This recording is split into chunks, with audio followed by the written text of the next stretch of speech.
Hello, I'm Joe, and I'm gonna break down why 4K movies are the best way to watch movies at home. So one of the big questions I know a lot of people have is what's the difference between a regular old Blu-ray and a 4K Blu-ray?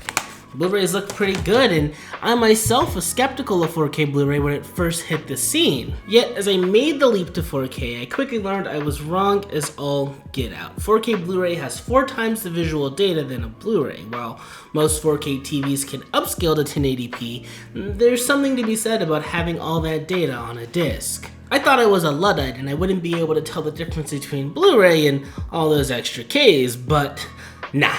I could tell immediately after booting up my first 4K Blu-ray, Warcraft in 2017, don't judge me, that this was something different, something special. The colors are sharper and more crisp, the blacks are deeper and the shadows are more pronounced. There's a level of detail and visual fidelity that you just don't get from a standard Blu-ray. The other question you might find yourself asking is there a difference between streaming in 4K and watching a 4K disc? Put bluntly, yes. Heck yes. Overwhelmingly yes. A stream is largely dependent on your internet connection. If you have super high-speed internet and a wired connection to your streaming device, you could probably average out a solid picture. But let's be real, most folks are using Wi-Fi to power their various devices, so while it may intend to stream in 4K, Dolby Vision, all that jazz, even at its best, you're still getting a compressed image because it doesn't want to drain your data cap all on one movie. I'm rarely wowed, but I also don't find it actively hampers the viewing experience. Well,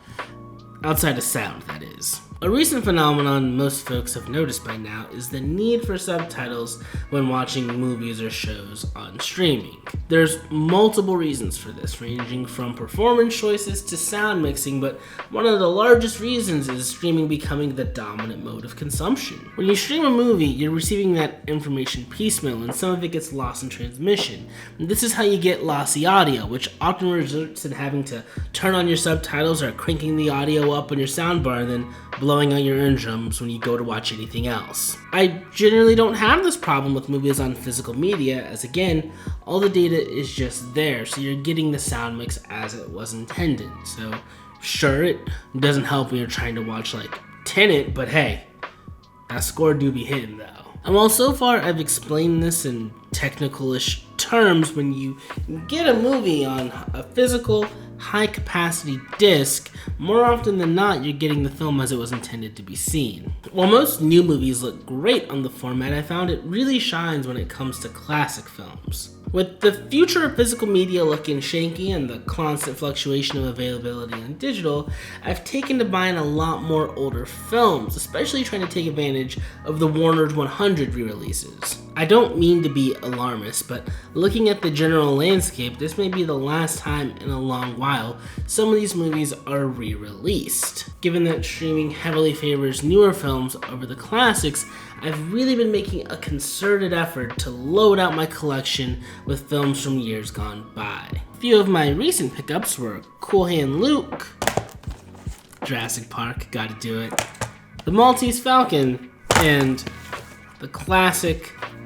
Peter Bogdanovich's The Last Picture Show. While I've been a 4K fan for some years now, it took going back to the classics to truly understand why this format is so special.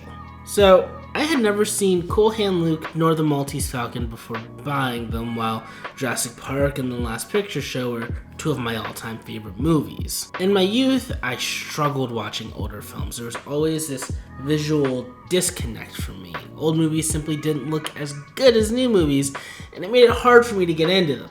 This was compounded by the fact I grew up in the VHS and DVD era, so HD and Blu-ray didn't really hit my family until 2010. By then, I was starting film school, and through some Blu-ray re-releases, I finally found my way to appreciating the classics. During this era, some older films, most notably Once Upon a Time in the West and Sergio Leone's Dollars trilogy, got incredible re-releases, while some films got just okay transfers. It was real hit or miss for a while. That said, my experience with 4K Blu-ray has been quite different. Most of the transfers I've seen have looked incredible. Watching Cool Hand Luke for the first time, I didn't really understand the criticisms of the film's direction because I thought the film was gorgeous. It looked really good. I'm talking, it looked like it was shot just yesterday. From the arid Texas heat to the smoky shadows of the prison, there was just a real visual texture to the film that came alive on the 4K Blu-ray.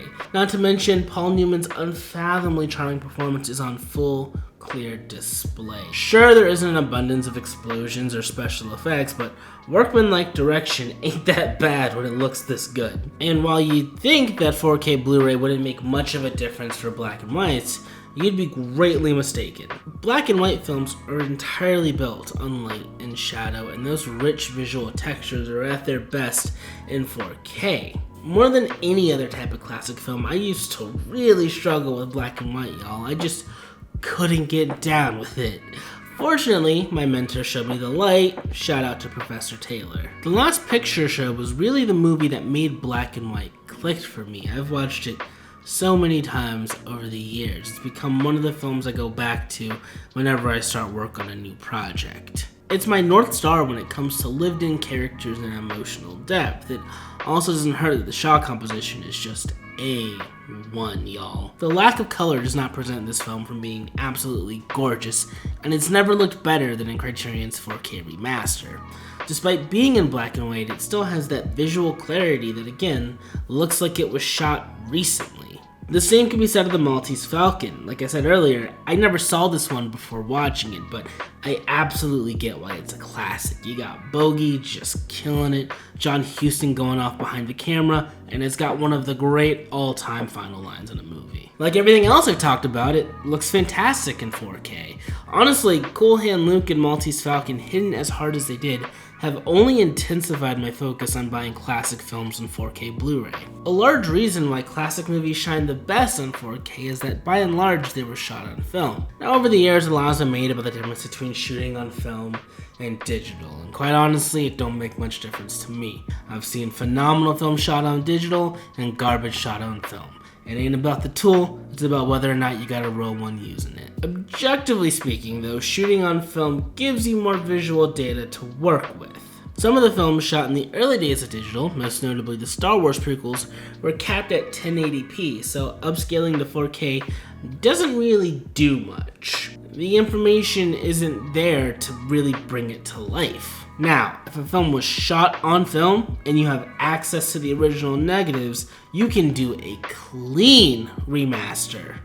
Francis Ford Coppola's Apocalypse Now and his Godfather trilogy look phenomenal on 4K Blu-ray. And if we're talking more contemporary films, Christopher Nolan's movies just generally look better than the competition on the format because he's one of the few filmmakers still allowed to shoot on film. I noticed this difference for the first time in 2018 over Black Friday. I had picked up Infinity War, Black Panther, Dunkirk, and The Last Jedi because it's actually pretty good, and you can expect a video about that in May. I watched Infinity War, had a great time, and then I popped on Dunkirk. Now, Infinity War did not look bad on 4K Blu-ray. It's just that Dunkirk looked so much better to the point where I was like, do I actually have a good-ass TV? Because this looks phenomenal. Now, Nolan is on record about how he spends a sizable amount of time overseeing the mastering for the home video release. So generally, when you get one of his movies, it's gonna have the visual quality of some of the classics we've seen get remastered.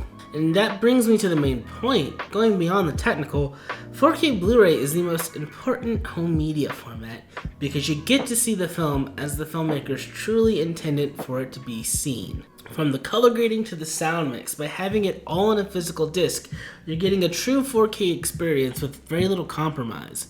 Legitimately, I don't know where you could go from here in regards to improving the home viewing experience beyond getting like a film projector and building your own private theater. At this point with streaming, all you're paying for is convenience. Unless you're paying for the highest tier at most of these platforms, you're not getting the movie at its highest level of visual quality, there's a good chance you're not getting an ad-free experience anymore, and there's no guarantee that the film you want to watch is going to be on the services you have access to. The value proposition of streaming is going down significantly, which makes it the perfect time to give one of the best home media formats a try if you haven't already. At this point, 4K TVs have become the norm and you probably have a console capable of playing 4K Blu-rays. If you're trying to get the most out of your TV, give 4K Blu-ray a try. And if you're looking to dip your toe into the world of classic film, 4K Blu-ray is your best entry point. So, that does it for me today. See you next week.